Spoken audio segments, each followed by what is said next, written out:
That was a mnemonic from about 30 years ago, maybe more, in medical school. You can come up with your own. What's a mnemonic for? It's a memory device used to learn, in this case, the cranial nerves. O, O, O is what the first three start with. So let's go through them.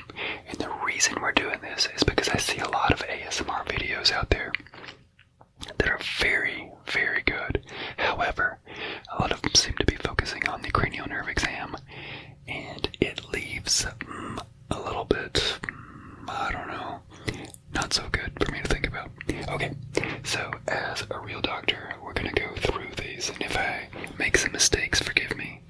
Put it down in the comments below, and we'll see what we can do.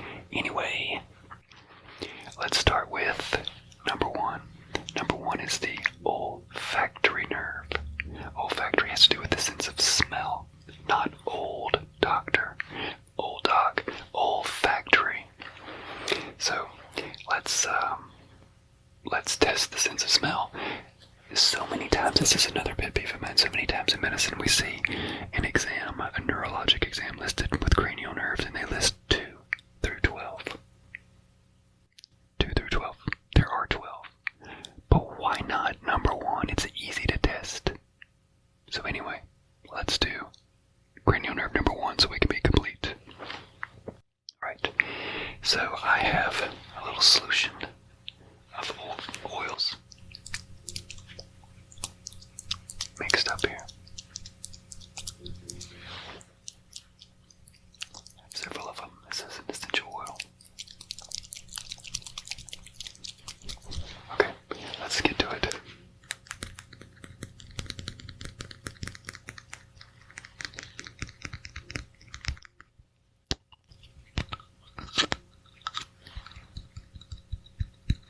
Now, instead of, I could just waft it under your nose and you say, oh yeah, that smells like enchiladas or whatever it is. But instead, we're going to put it on a cotton swab so that way you can't see it. And just in case the solution was colored. Of course, I could trick you, make it red. You'd think it was strawberries, but really it's banana or something. So, take a little swab.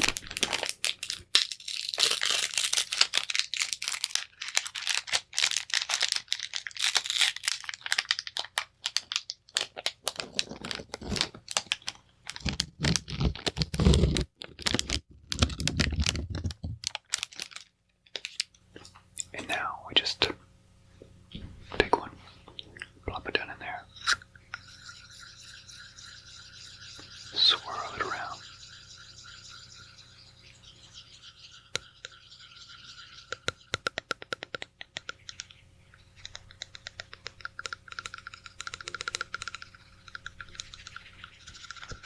Alright.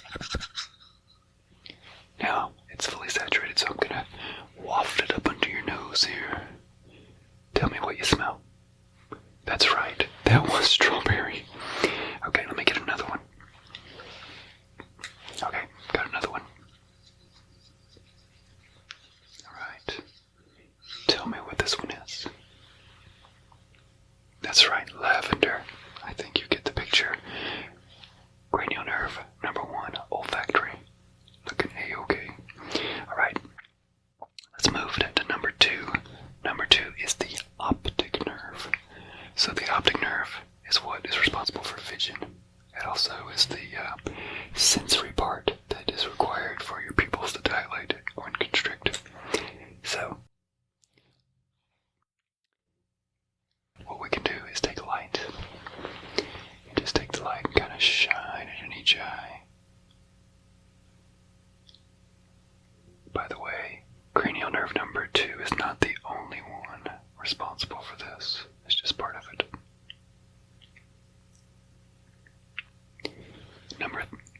Cranial nerve number three is what causes the pupils to actually move. This is just sensory. But this is an otoscope. It's used to look at ears. So why was I looking at your eye with it? Maybe because old doc is old and lazy. But don't fret. I can take this off.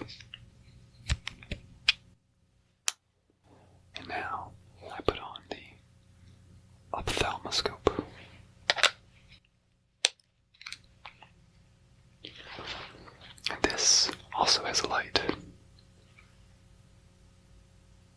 So I could have used it, but I look at a lot more ears than I do eyes.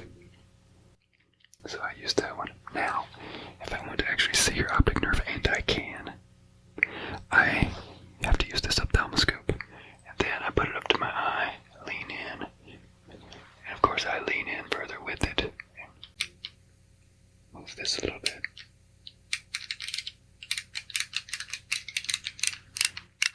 And while I'm doing that, I can key in on your optic nerve and look for any damage or any problems with it. With cranial nerve number 2, that is a direct extension of the central nervous system. That's the only place in the body where we can visually see the central nervous system like that, using one of these. Okay. Cranial nerve number 2. Now let's move on to number 3. We mentioned it. It's the oculomotor nerve. So, oculomotor nerve means that it's a movement of the eyes, motor of the eye. So it moves the eye in various directions, but there's cranial nerve 4 and 6 that also moves the eye too. So we're about to check 3, 4, and 6 all in one group of motions. So follow my finger. I'm going to put my finger right here. And just follow it to the left and right and left and right. We're going to zigzag, maybe go in little circles, and it looks like you can follow that. Therefore, your 3, 4, and 6 nerves are moving. That's the oculomotor, the trochlear nerve, and the abducens nerve all together. Alright, so we knocked those out. We got 4. Now let's go to 5. 5 is the trigeminal nerve. Yes, trigeminal. Tri means 3. It's got 3 branches. We call it V1, V2, and V3, where V is the Roman numeral for 5, the 5th cranial nerve. So yes, that's where that comes from. V1, 2, and 3. And we see it clinically in a couple things. Sometimes we see shingles on the face. Ow, it causes a very painful rash. Or we might see trigeminal neuralgia, where you get those horrible, excruciating waves of pain. It feels like an electric jolt, according to some people. Terrible, terrible disease, and we want to do our best to avoid it if we can. Unfortunately, we don't really know how to do that, so we're just going to talk about what the trigeminal nerve does. Well, it does sensation of the face, which is why when it gets inflamed, it hurts. Very bad. It also controls the muscles of mastication. That's right, like chewing. So, I'm gonna tell you what, before I touch your face, I'm gonna clean my hands with a little alcohol spray here.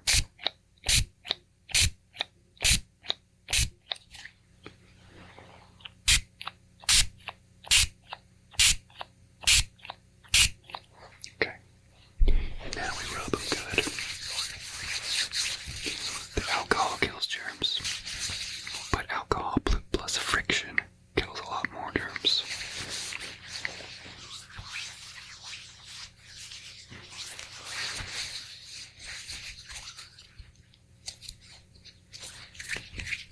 So now that my hands are fully clean, I'm gonna get you to bite down. So I'm gonna take my hands, move them over here, and then I'm gonna say, okay, go ahead and bite down now. Come on, bite down. Don't let go. There it is. So, muscles of mastication with the masseter fully intact. I can tell just by doing that. Next up, I'm going to take these swabs that I used earlier. You know what? Yeah. We'll use that because there's something we can do. We're going to test the sensation of the face. Can you feel it, in other words? And we can use the blunt end, so that way you can close your eyes and I really know that you're feeling it. Or I can break this off. There we go. Oh wow, it's kind of sharp, maybe too sharp. Maybe I'll dull it a little bit, or maybe not. Okay. So you close your eyes and I'm gonna touch your face with one of these 2 ends on, and you tell me, does it feel sharp or does it feel eyes and you tell me. About there, dull, there, dull, there, sharp, sharp, sharp, and dull. Okay, good. So I tested your whole face and the sensation is intact.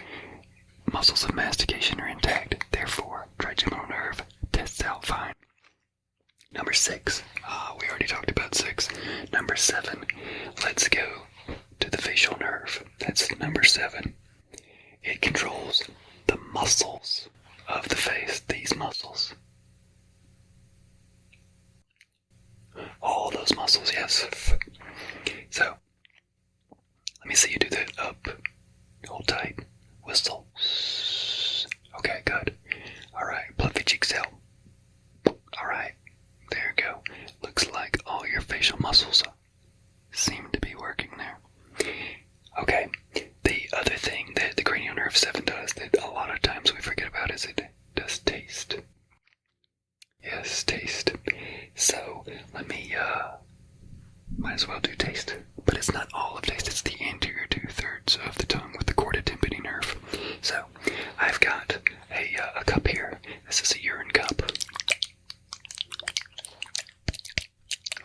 And, we're going to test your taste a little bit. Don't worry. I wouldn't have you do anything that I wouldn't do myself.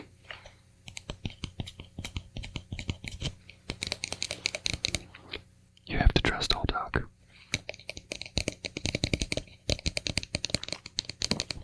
He knows what he's talking about. Alright.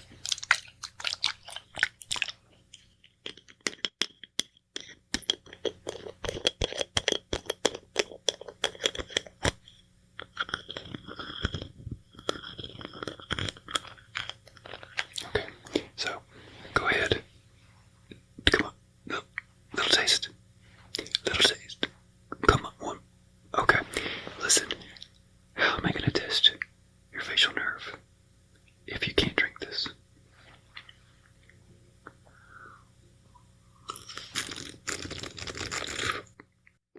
It's quite tasty, and it's just water.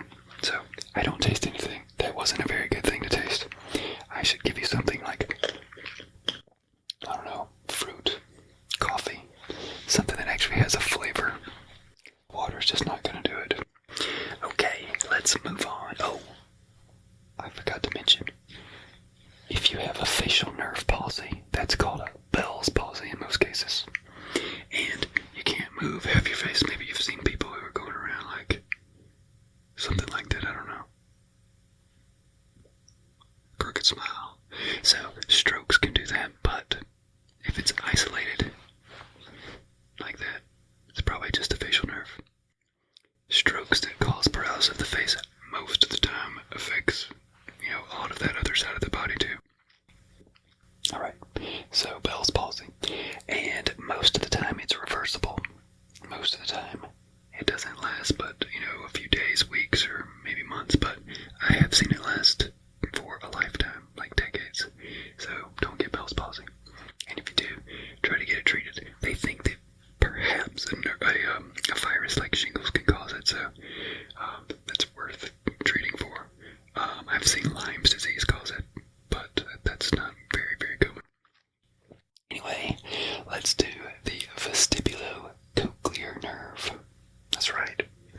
We've already been doing that. We've been testing your hearing.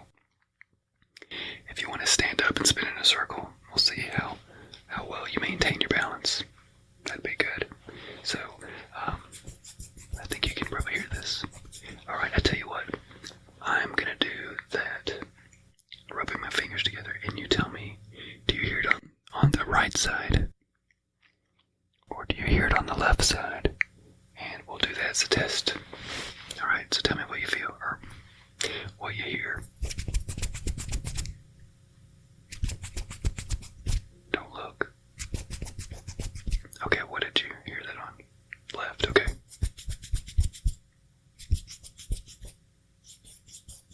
Okay, and how about that one? Okay, that was the right. And how about, keep your eyes closed. How about now?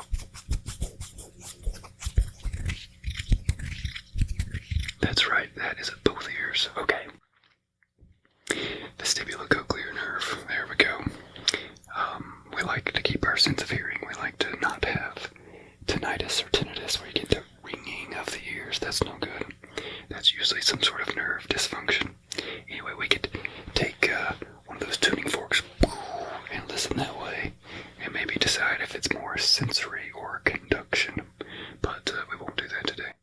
Let's move ahead to the glossopharyngeal nerve. So this glossopharyngeal nerve, we said the facial nerve does the taste to the anterior 2/3 of the tongue.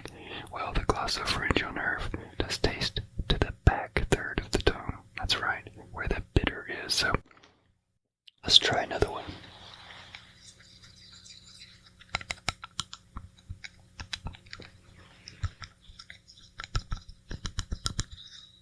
Okay, close your eyes, stick out your tongue. You can look, it doesn't matter. Stick out your tongue. Alright. Did you taste anything? What was it? You don't know. But it was bitter. Okay.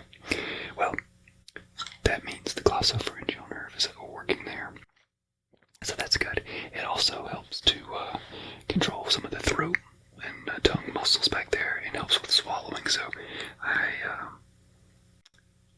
you didn't try the urine water, but would you like to try it again? Okay, good. Alright, now that you know it's water.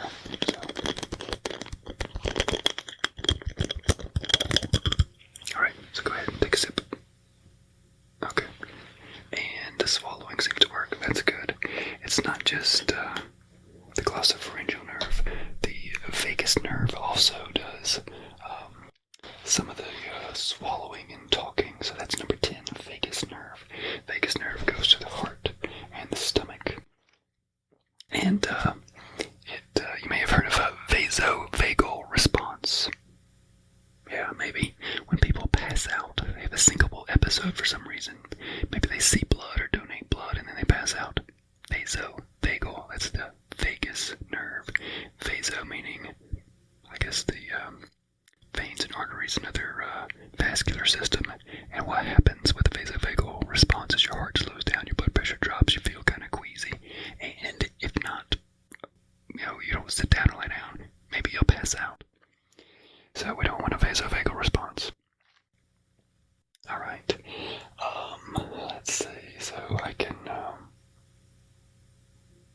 maybe no, I don't think we'll do much else to check the vagus nerve there. Unless we want to gag you or something, but we won't do that today. Let's move on to cranial nerve number 11. 11. It's the what they call the accessory nerve. When I was in medical school, it was referred exclusively to as the spinal accessory nerve. Most of the time now, I think they drop the spinal part for whatever reason, and even in mnemonic, the AH at the end, the A is accessory. So maybe that's why they dropped it. They wanted to keep in tune with the mnemonic there. But anyway, so it controls the muscles of the sternocleidomastoid and the trapezius. Do you know how we can check those? First of all, let's check the trapezius. Mine seems to be working. That's right, trapezius raises the shoulders. So I'm going to put my hands here on your shoulders. Go ahead and raise up and down, and up and down, and up and down. Okay, so trapezius, A-okay. Now sternocleidomastoid. I'm going to take my hands, which I've already cleaned with alcohol, and we're going to put them on your face here like that, and I'm going to get you to twist and see if you can turn your head against my hand. So let's test this side. Okay, turn. Come on, turn. Okay, good. Let's test this hand. Come on, turn. Okay, so sternocleidomastoid, trapezius muscles, doing well. Spinal accessory nerve. Oh, I did it. Accessory nerve, just fine. Okay, and now let's talk about number 12. Hypoglossal nerve. Hypoglossal. Glossal has to do with the tongue. That's right. So this controls the tongue. There was a show back in the 90s, I believe, yes, called ER, like emergency room. Now they try to call it the emergency department, but it's still the ER to me. Well, there was an actor on the show, Anthony Edwards, yes, he played a doctor, Dr. Green, and one day Dr. Green stuck out his tongue. But his tongue didn't do that. It went over to the side. Turns out he had a lesion of his cranial nerve 12. Turns out he had a brain tumor, and Dr. Green died. And we were sad. Dr. Green died, not Anthony Edwards. It was the doctor. The actor was just fine. In fact, before ER, he was on the movie Top Gun with Tom Cruise, the original. Not Maverick, the original. He was Goose. Goose and Maverick, they rode together. That's right. And unfortunately, he, on the show, had a head injury and died there too. So apparently Anthony Edwards plays a lot of characters who die. But he's still a great actor, and I really appreciate watching him. And I, come to thinking, I don't know that I've ever seen anything that he's been in and did not die. So, there's, I don't know, maybe that's just a thing. So anyway, stick out your tongue. Now move it to the other side, down, up. Okay. So, hypoglossal nerve seems to be doing well. It's moving everything just fine. Alright, so we've just gone through all the nerves, sort of. I talked about the optic nerve earlier, but we didn't fully check it. We checked to make sure that, light was working on the pupil. But we need to check the vision. That's the vision. That's where most people think of when they think of the optic nerve. So I've got a little something here.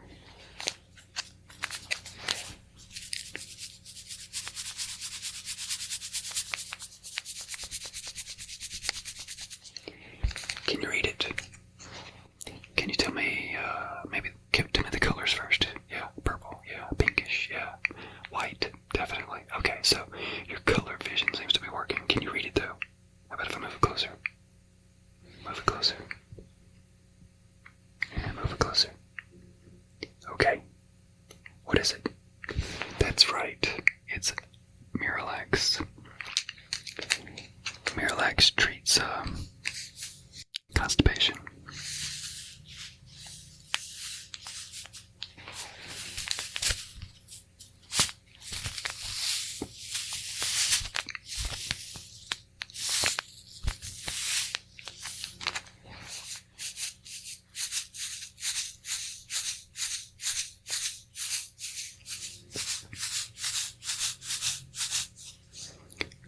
I'm not sponsored by Miralax, don't worry.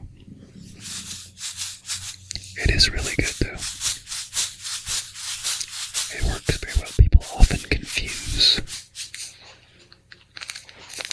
Miralax and Metamucil. The difference is, well, there's a lot of differences, but Metamucil is psyllium fiber. Miralax is not. Metamucil is natural. It's good for the gut. You can stay on it long term, and it may actually be beneficial for cholesterol and the gut bacteria, the flora that's there. So there's a lot of good things about it. Metamucil does not sponsor me either, but if one of you two would like to sponsor me, give me a shout out.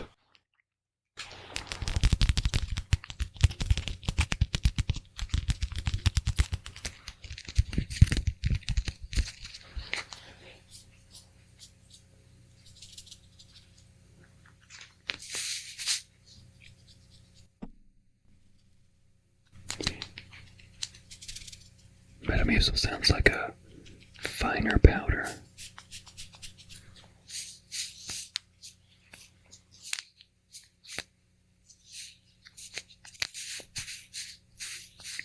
Miralax is more granular, but they both have their places.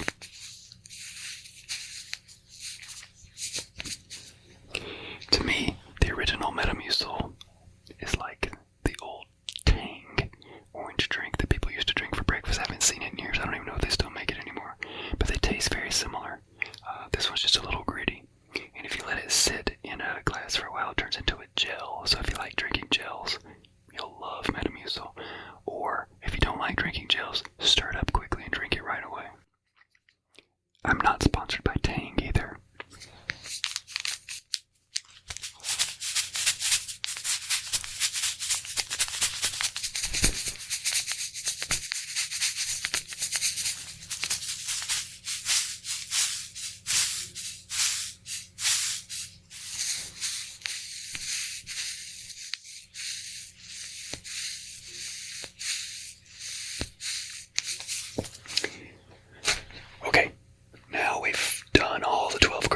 course, if you have any questions, problems, or anything else you'd like to see, just